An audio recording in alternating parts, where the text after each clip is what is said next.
Welcome back, everyone, to Same Song, Different Verse. The fight over releasing the full Mueller report explained.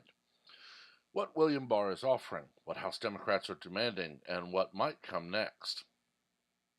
Attorney General William Barr now says he plans to release the Mueller report with some redactions by mid-April, but House Democrats are saying that's nowhere near good enough.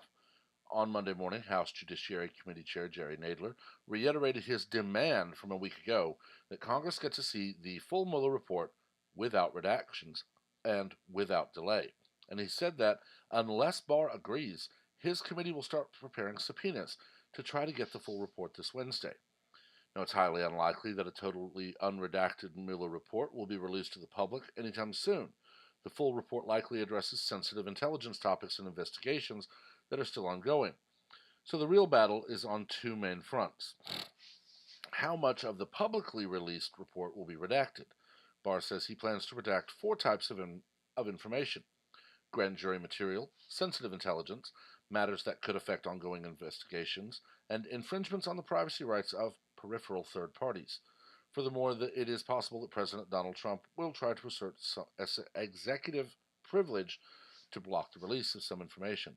Democrats and others will likely push to minimize the number and nature of those redactions. Will key members of Congress get to review the unredacted report in a private setting? Though a full release of the public report isn't in the cards, one possibility is that the Justice Department could let members of Congress review it for themselves to assure them there's no malfeasance or cover-up. This could be the Gang of Eight, the House and Senate leaders and Intelligence Committee chairs and ranking members, the House Judiciary Committee, or some other restricted group. Nadler's subpoena threat could be a hard-nosed negotiating tactic in hopes of getting Barr to make more concessions toward Democrats' demands than he's currently offering. If his committee does issue a subpoena to try to force the report's release, though, a lengthy legal battle will likely ensue, and there will be outside legal efforts to force the disclosure of more information. The redacted Mueller report explained. After a week of ambiguity, Barr confirmed last Friday that he did indeed plan to release Mueller's report itself rather than writing his own summary of it. I do not believe it would be in the public's interest for me to attempt to summarize the full report. But Barr also made clear that he only intends to release a redacted version of the report, and he explained what types of information he planned on redacting. Now, we've gone over this, and I will link the article. But we'll move on to the next section. What about executive privilege? There's one more way information from the Mueller report could theoretically be blocked from public release if the president asserts executive privilege over it. This could be particularly important for Mueller's obstruction of justice findings.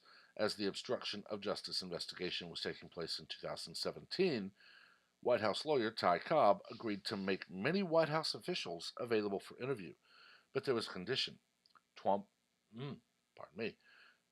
wanted to reserve the right to assert executive privilege over information they provided later on. According to Trump's lawyers, Mueller agreed to these terms.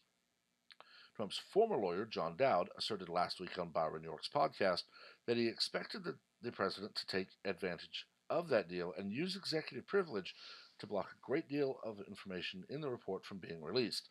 Now, I'm going to stop here just to let Vox know this word should be capitalized. You're not referring to president as an ambiguous title that can be used in many situations.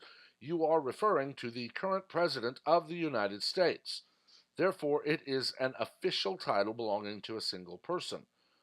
This word should be capitalized. However, Trump said last week that it wouldn't bother me at all for the Mueller report to be fully released. Then in Barr's letter Friday, he wrote, although the president would have the right to assert privilege over certain parts of the report, he has stated publicly that he intends to defer to me. And accordingly, there are no plans to submit the report to the White House for a privilege review. This language is hardly a rock-solid commitment. I'm sorry, how is there are no plans not rock solid?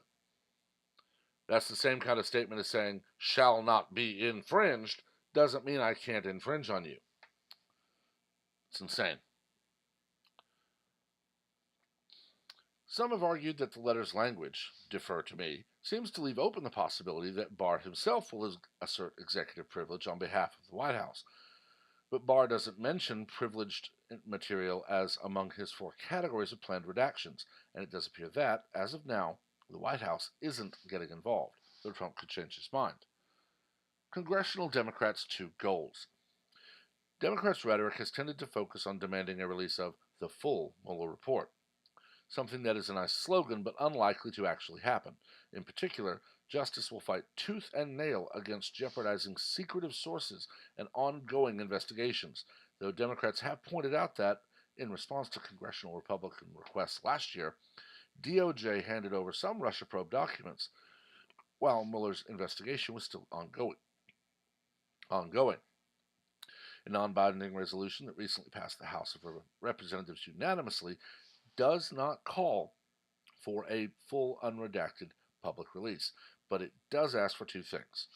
The public release of the Mueller report, except to the extent the public disclosure of any portion thereof is expressly prohibited by law, and the full release to Congress of any report. The latter point is an important distinction. Democrats are aware that the Justice Department has good reasons to redact some information for public release, though they obviously want to try and minimize those reactions. I would say that should be redactions. You need a copy editor, Vox. Those redactions to only essential topics, but Democrats also say they want members of Congress to be able to view the unredacted report for themselves in a private setting. The department should not be able to simply invoke the same reasons for redacting the report from public view as a shield against disclosure to a co-equal branch of government. Democrats wrote in a letter to Barr on Monday. Barr has currently made no offers to let them do any such thing. So far, his 2 letters have spoken only about releasing a redacted Mueller report to both Congress and the public. He has shown no willingness to let Congress see more in private. If Democrats keep pushing on the matter, that could be a potential compromise. One possible concern here is that Congress is very leaky, so perhaps the full Mueller report could be restricted to a select bipartisan group. For now, there's no deal, and Nadler's Judiciary Committee plans to begin the process of authorizing subpoenas for the report and underlying evidence and material on Wednesday, the committee wrote in the Monday letter. But that doesn't mean they're issuing a subpoena just yet. They say they still hope to avoid resorting, again, you need a copy editor, to compulsory processes. For now, this seems to be an attempt at negotiation, an effort to get leverage in hopes of reaching a compromise. In any case, a congressional subpoena to get the Mueller report might sound dramatic, but it would also likely lead to a murky legal battle that could last years and go up to the Supreme Court. So Democrats would surely prefer to reach a deal with Barr now. But they also want to make it clear that if they think he is trying to hide important information, this is a legal fight they're willing to have. Well, of course they are. They're willing to fight tooth and nail to overthrow this president. They've proven it for over 2 years. We've heard nothing but Russia, impeach, Russia, impeach, Russia, impeach for 2 years from the DNC mouthpieces. We have new mouthpieces that were that were sworn in this year, with one of them even impeach the mother effer in a public scene. They have no respect for the auspices of their office. They have no respect for the reputation of their office. They have no respect for the people they were elected by to serve. They only respect that they have power and they want more. Nancy Pelosi, Chuck Schumer, Maxine Waters, Barbara Boxer's not there anymore, Dianne Feinstein, Kamala Harris, all of these people, the instant the 2016 election was done, they instantly cried, there was collusion, there was collusion, there was collusion. Of course, that was also interspersed with wanting to get rid of the Electoral College. It was instant. Now, I'm sorry, Democrats. If you had evidence of collusion that fast, you had it before the election. Why did Barack Obama not act to protect the integrity of the United States election? That's the question that thinking people have been asking for now almost 3 years. Why is it the collusion was allowed? You do know that Barack Obama could have gone to the FEC and said, we have excellent evidence that electronic assets are being compromised. We need to switch to paper ballots nationwide. We need to start requiring photo ID nationwide so that we are assured only legal American citizens are voting in this election and that their ballot cannot be electronically compromised. I rarely vote outside of my district. I typically early vote. I don't vote on election day because that's when they use the machines to run people through. I early vote because my vote is done on a paper ballot. And so far, there is no way to hack a paper ballot. So I know my vote is submitted as I put it, as I marked it. Ironically, all of the machines that were supposedly hacked are part of a Soros-owned or sponsored group.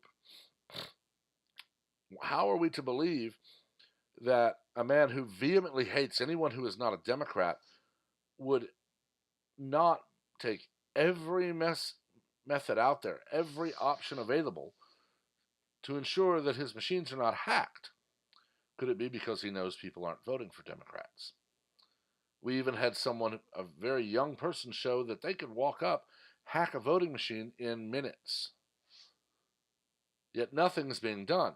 And that tells me that the deep state swamp knows that these machines are vulnerable, and they don't care because they're vulnerable to their own people so that they keep winning. All of this is a smokescreen. William Barr is Attorney General of the United States. He has very clearly stated that he will follow the existing law. He knows that our Congress leaks information like a sieve. Their vow or their promise to not do so is more useless than a screen door on a submarine. So he has already stated he will release what he is legally allowed to release.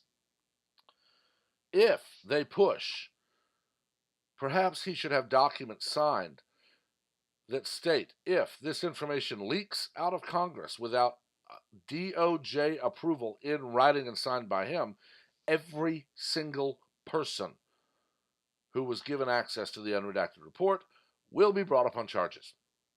Maybe if Pelosi and Schumer are forced to sign a document saying they understand that if anyone leaks this at all, they're going to go to jail for it. Maybe they'll quit crying and saying, I want that, I want that, I want that, because now they're on the hook to keep it safe.